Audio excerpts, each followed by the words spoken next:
What is going on, YouTube viewers and subscribers? Jay Silva from SNNTEC, and today we are going to talk about the new Nexus 7 2013. Now, I just finished watching the Google event live, and I'm going to express my thoughts and opinion on this device. Now, after seeing the device, I just kind of expected this typical kind of upgrade. I mean, you know, you bumped up the processor, you get a new GPU, which is going to be performing better than the previous model. You know, they give the release date, which is actually this Tuesday, July 30th. So, you know, and as a bonus, Google has actually learned from their past mistakes, meaning this device is not going to be only on the Google Play Store. You can actually go into Best Buy and Office Max and other, you know, worldwide vendors that you can just go pick this up on the day, you know, the day of release. So that's pretty smart. So that's going to alleviate some stress off the Google Play servers and get the device in people's hands a lot more quicker than just strictly taking pre-orders and sending out worldwide from their central location. Anyhow, I mean, let's just talk about the upgrades a little bit. We're gonna have the Wi-Fi only model at $229, so they charge an extra $30. I'm guessing that's because maybe the rare 5 megapixel camera that's gonna, you know, boost it at $30 up. I don't know, who knows? It's only $30 more from what they charged last year, so it's not gonna be that big of a deal.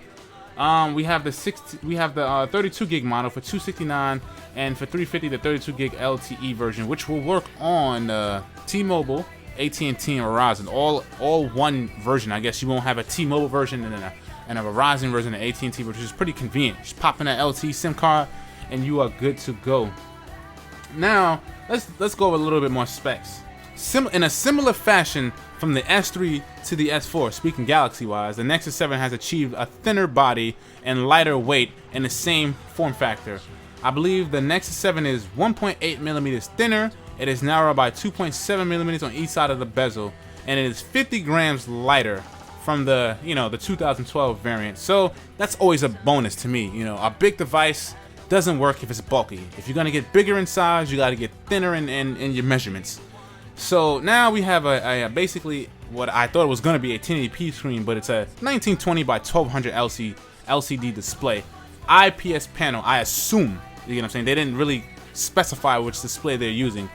So, you know, comparing to the 2012 to 2013, we're going from 216 PPI to 323. So you're gonna have you're gonna have more sharper images. You're gonna have a more vivid display as far as pixel density goes, and pixels look very beautiful on the device.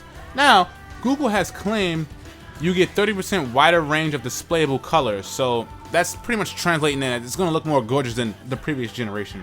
Blah blah blah. We're gonna have a 1.2 megapixel front-facing camera, and like I stated a little bit earlier, we have a 5 megapixel rear camera. We're gonna have QI wireless charging, which to me, in my opinion, is gonna be more useful in a tablet than a cell phone. I don't like wireless charging so much on a cellular device, off the fact that I use my phone all the time, and if my phone needs a charge while I'm still using it, I can't do that while it's wirelessly charging. So I prefer the cord way. A tablet, you know, I don't need my tablet as much as I need my phone. My phone is more portable than a tablet, so I'll put my tablet down and I can charge in my phone. I prefer to have the cord. You know, if I'm making a phone call, such and such as that. Now, the only thing that kind of got me about the Nexus 7 2013 is I was like, I don't know, I wonder what size battery Google's gonna pack in this one, and they didn't really mention that. So, is it gonna be the same milliamp hour battery they had in 2012, which is 4,000, I believe? Don't hold me to that, right? And they didn't really fail to mention that. Anyhow, it's going to be shipping with Android 4.3, and Android 4.3 does not have a lot of UI changes. All the changes are mostly under the hood, you know, have improved multi-user profiles. Now, I mean, for the most part, I don't let anybody touch my tablet or usually my stuff anyway, right? So this is not really an interesting feature to me, but it's I guess it's good nonetheless, because you have families, and you know, a family member may share his tablet with his brother or sister, and you know, especially with kids, with the restricted user profiles, you can have certain access. You can block off certain apps or give your child certain access to certain apps. Basically, you can block off the web browser, or even if you do give them access to the web browser, you probably will have them, you know, certain sites blocked. So that's pretty good. So they can't mess around with certain settings and start changing stuff. So, you know, you lend it to your son or daughter, and then when you go to your profile, you're going to be safe to know that things are the way you left your profile, and when they go on their profile, you know, whatever they have access to, they can play around with that. That's pretty cool. Now we have Bluetooth low support energy, which is pretty much going to be great for a tablet. You know, a tablet is a bigger battery than a cell phone anyway, so I'm gonna make the assumption here that you can leave your Bluetooth on. It won't drain your battery. It'll probably go into sleep mode and your battery will remain relatively unaffected with Bluetooth low support. Now, they really emphasize on some new technology, OpenGL ES 3.0, and it's pretty much gonna give improved graphical performance in video games. So, you know, they was preaching that to devs and to end users, like, you know, expect better quality games. And now, as you look at these mobile games, yo, they are looking more and more console quality by the day. It's just very impressive. Now, if they can get, in my personal opinion, if they can get some kind of constant voice chat like Xbox Live, oh man, handhelds, you're gonna get blown out the market. I'm looking at you, Peter, in a Nintendo DS. Anyhow, they've been preaching new DRM APIs for developers with 1080p streaming, so I'm guessing they're gonna start putting out 1080p content without the worry for people to start stealing that you know, stuff for free. So that's gonna be pretty interesting, and I guess for developers to get that stuff out there, and they exclusively partnered with Netflix to be the first app to do this.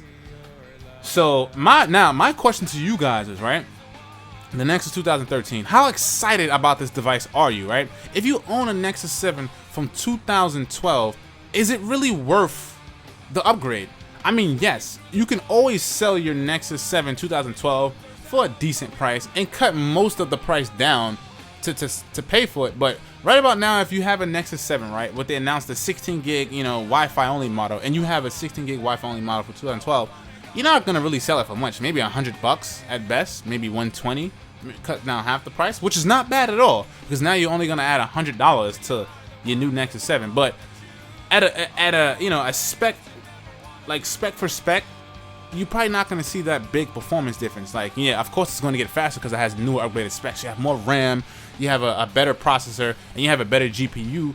But at the end of the day, what is it really doing that the next one can't do outside of the back camera? Because we know the Nexus 7 2012 don't have a rear camera, right? Are you as excited as most Android fans? Because I've been looking in forums and in the Google Plus community.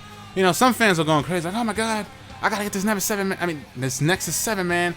It's looking great. And then I'm like, you know, when I seen the S3 to the S4, I was expecting more. Or when I seen the iPhone 4 to the 5, I was expecting more. But it was just like a typical hardware upgrade. And then Google didn't release Keyline Pi. You know, it wasn't a major software update, so it's not as exciting as I thought it would be. Nonetheless, I'm going to purchase me one on Tuesday, you know, to do reviews and apps and stuff like that. But as an owner of the previous generation, if one of my viewers is watching this video have it, is it really exciting for you? Now, if you just don't own a tablet, or you need a new tablet, or you know, like I said, you just don't own a tablet, this is gonna be perfect for you. $229 for a Wi-Fi only 16 gig model. It's perfect, relatively inexpensive, and like I said, you're getting a 1080p or 1200p tablet display in a 7-inch form factor, which prays to be the highest in its size. There's no 7 or 8-inch tablet that has this high pixel density. Anyhow, let me know your thoughts and opinions on this video. Also, if you're interested in the Google Play APK, I'm going to put a link to that in the description box of this video. So you don't have that APK, Android Police has posted up, so I'm just going to basically forward that link so you guys can get your hands on that. Instead of waiting until Tuesday to get those APKs. Google said it's in the Play Store now. I checked on my Galaxy S4, it's not popping up, so, you know, go figure. You know how they do the slow rollout thing. Once again, let me know your thoughts and opinions on the new Nexus 7 2013. If you like my video, give me a thumbs up. This is Jay Civil from SNNTEC, and I'm out, y'all. Later.